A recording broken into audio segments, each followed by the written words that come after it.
book, that's okay. But this pink one, we're going to be in. All right. So I'm on page 1. Page 1.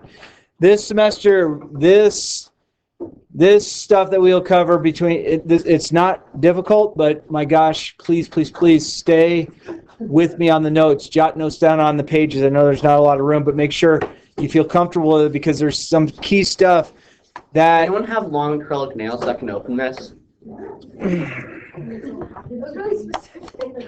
I don't know. What other type of nails are there? Right there, top. Yeah. All right. I love you. Love you too, bud. All right. So let's see Stirrup's artistic ability.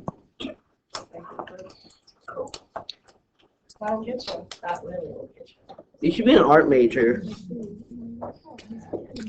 And we have this little place over here. And then we have this big old state over here.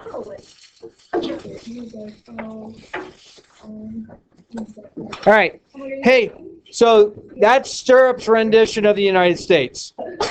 Even included Hawaii and Alaska. Sorry, I wasn't able to draw it exactly the scale and paint it in, but I kind of ran out of time. It looks amazing. Actually, You know, I do what I can for you. Is that America? Yeah.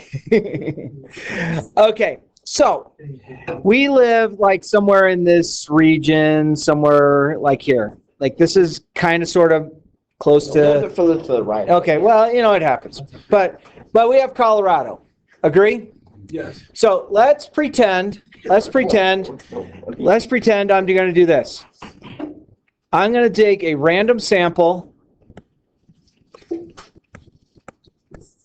from Colorado, and let's just go with what the book says. Let's say we're looking at cholesterol level. Okay? Okay, so basically, if you don't know, cholesterol is something that we all have. As soon as our hearts started beating, we started circulating something called cholesterol throughout our body. Now, you will find as you get older and they start checking for cholesterol, some people have high, some people have low, some people have just fine. And then there's like 8 different cholesterols where 7 of your cholesterols might be good and 1 of them might be high or low. How do we get cholesterol? It's from the things that we eat every day, things that we drink every day. There are cholesterols. Cholesterol is a really bad thing, but we all have it. Okay? Right. So basically, what cholesterol will do is in your heart, I know our hearts don't really look like that, but you can all justify a heart. You don't want me to try and draw a version of a heart. You have these arteries and you have these veins that are in this coming in or out of the heart. Okay? So cholesterol, what it does is it starts building up, especially if you have a bad diet. You choose to think that you're getting exercise by going from your bedroom to your shower to the couch back to your bed. Cholesterol is going to build up. Cholesterol in your veins and arteries, mainly it starts out in your veins because your veins are low pressure, arteries are high pressure. What happens in a vein is this starts getting to be like a straw from McDonald's. Okay? And my friends, you don't want your veins and or your arteries to become a straw feeling. You want them to be nice and squishy and flexible. So what happens in cholesterol is we'll draw cholesterol in this fancy dancy green color. Cholesterol starts building up. Okay? And if it builds up enough, it can create blockage. You get a blockage close enough to your heart in an artery or a vein, that causes a heart attack. Kind of. Where the heart attack really takes place is this plaque, which is built up of cholesterol. Basically, a little piece of it lets go, and it says, yay, we're going to go to the heart. And then we go, hopefully, not to this place, but this is in your head. You have eyes on either side. You got a nose here. You got a brain. Okay, so if cholesterol lets go and goes to your heart, that is going to cause bad things. Cholesterol breaks off and makes it through your heart and goes to your brain. That causes really bad things. It goes to your brain, it's called a stroke. If it gets to your heart and it affects your heart, that's called a heart attack. Okay? But we are going to take a random sample of people from Colorado. Now we're having So what's cardiac arrest then? heart attack. Oh, okay. So Bronny James. It's called myocardial infarction.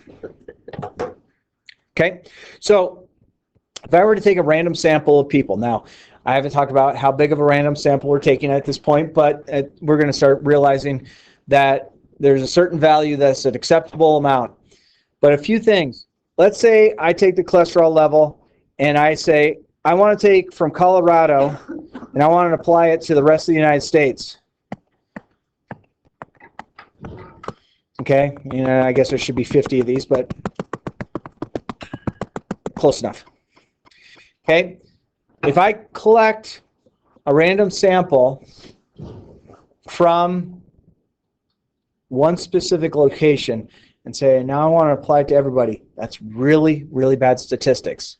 Okay, when you are doing a reading on a report, things you need to look for. Does it say it's a random stratified sample? That's important. That's your first thing. And then you want to see where they gathered that random stratified sample. If they took a random stratified sample from the entire United States and you're applying to the United States, fantastic. Okay? If they say we took a random sample, but it was from a specific location, I'm saying in this case, Colorado, that's bad because you're taking people who live at elevation, who might or might not have high or low cholesterol related to the rest of the United States, and applying it to the rest of the United States. Okay, so that's really bad. So things you have to watch out for. So there's something that's called a parameter.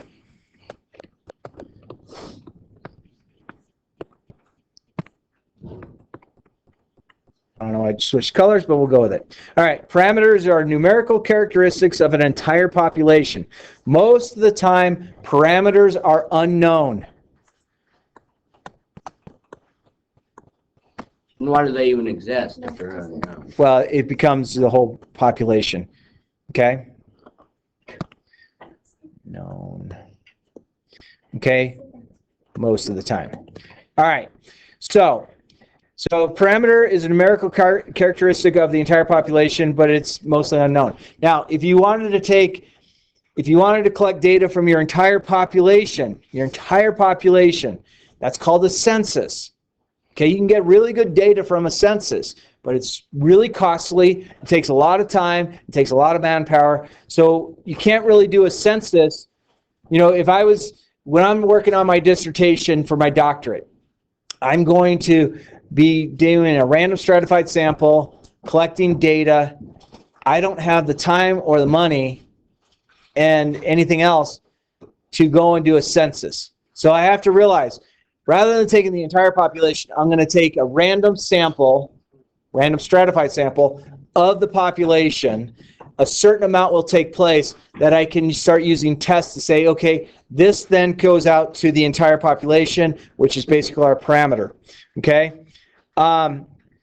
So statistics are numerical characteristics of a sample. They are measured and calculated directly from the sample. Okay?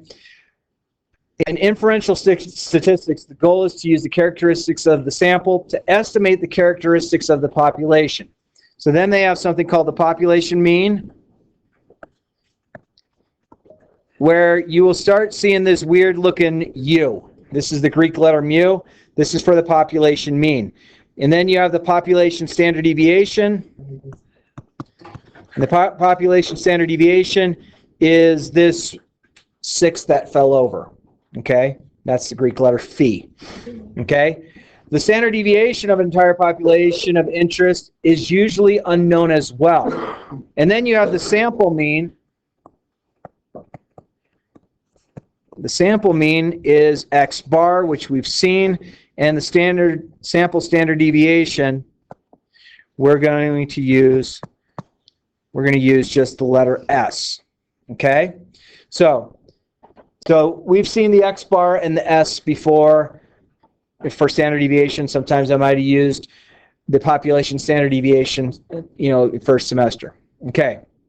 So, do we trust the sample to represent the population? This is really pretty complicated, but there are tests that we will use that will give us confidence levels. So the thing about you're going to start realizing about statistics is this becomes like the law-sounding jargon of math.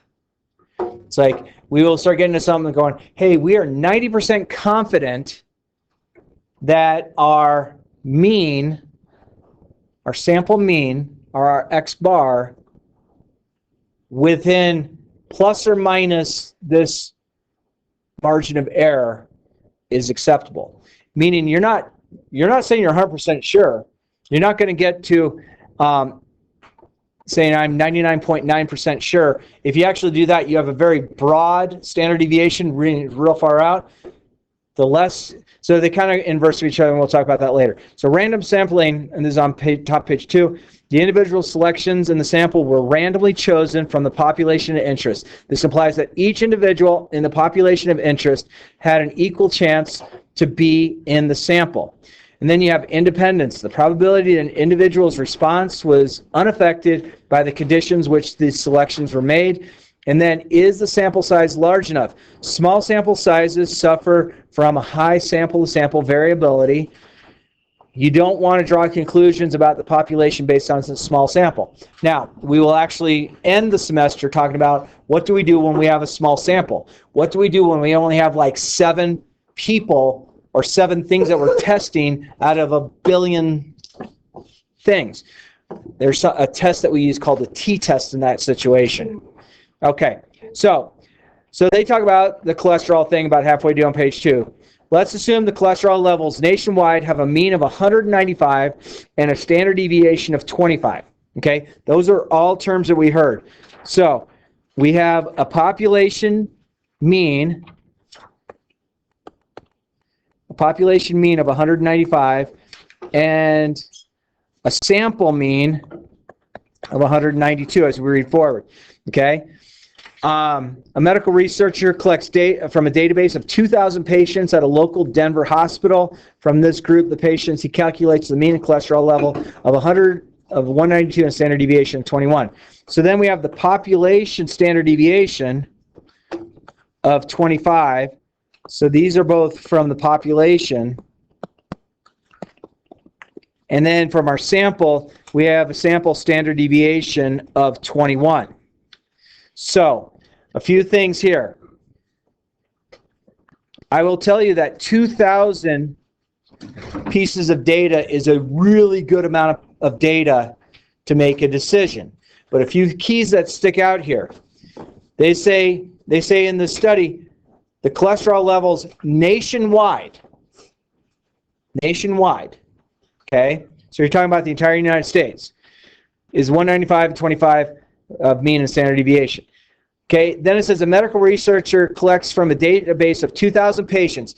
2,000, again, is a great number, but it says this. The things that stick out that are bad.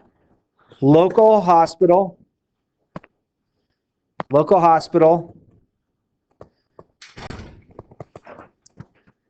That's bad. Okay? Hospitals all around the Front Range are available. There are certain hospitals that might have higher versus lower depending upon where they're at. Hospitals in more affluent areas, hospitals that are not, that only take high-end insurance for people that are wealthier, will probably have a much different situation than, say, Denver Health, where anybody who doesn't doesn't have insurance can go to. Okay?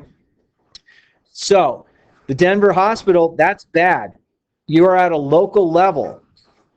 And you're trying to take a local hospital, but this was not random. This was not a random selection. This is bad as well. Okay? They just took the data, a whole bunch of data, and this is unfortunately where people will sit there and say, like if I were to take all of your ACT scores in this class, And I said, oh, look, great. The average ACT score in Stirrups first period class or seventh period class is 27.2 and a standard deviation of 3. Okay? I can't take that information, that data that I collected. One, it wasn't a random sample. Two, it was from a very specific location of my class. You guys are going to probably do much better being that you're in my class because, hey, obviously if you chose to take me as a teacher, you're pretty smart. Okay? All right, so the primary goal. Researcher hopes that the sample is representative of the population. In other words, the sample mean of 192 is a reasonable estimate based on the population mean. Okay, so being the sample mean is 192 and the population mean is 195, they seem pretty close as far as numbers go. But again, the 192 was not collected as a random sample. It was collected from, hey, I need 2,000 patients' records. Here's 2,000 people. I'll go through a filing cabinet. Here's the first 2,000 people. Here's their information. Oh, yay.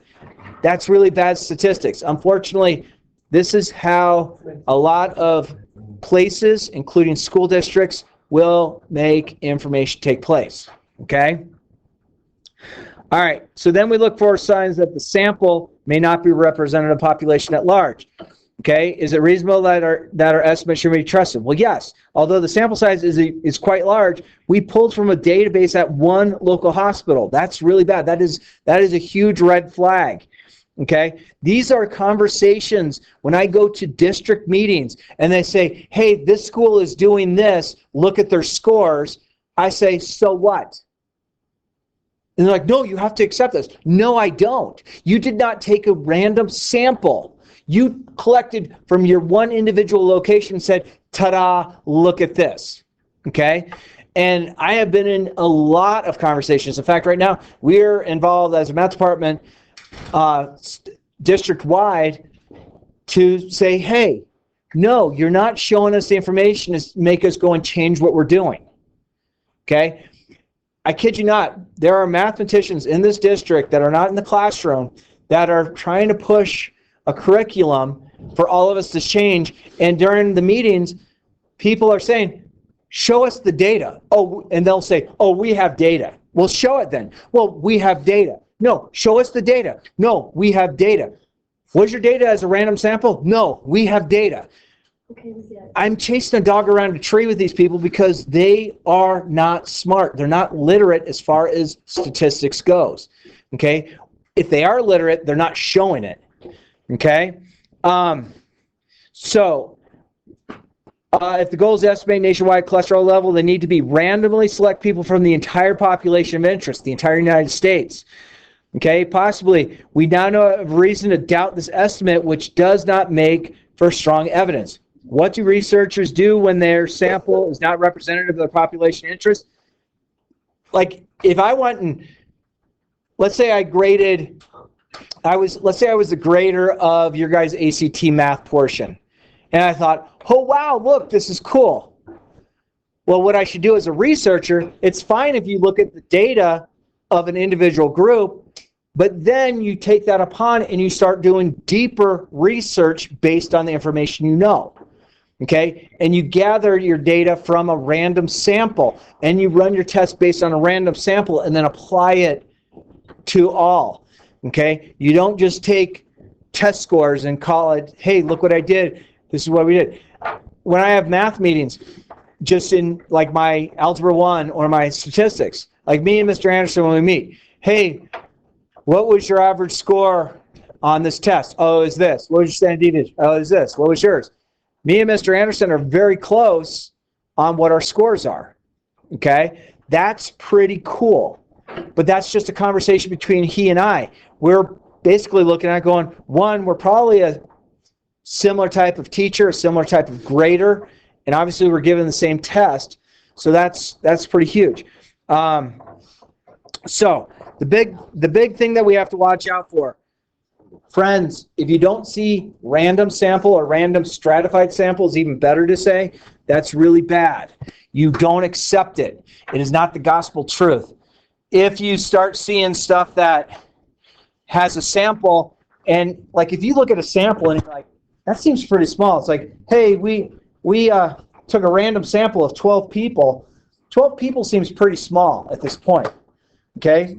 So it's fine to look at it and say, oh, that's interesting that they said that, but I'm not going to go change what I'm doing based on what that sample says because it's a small sample, even if it was a random sample.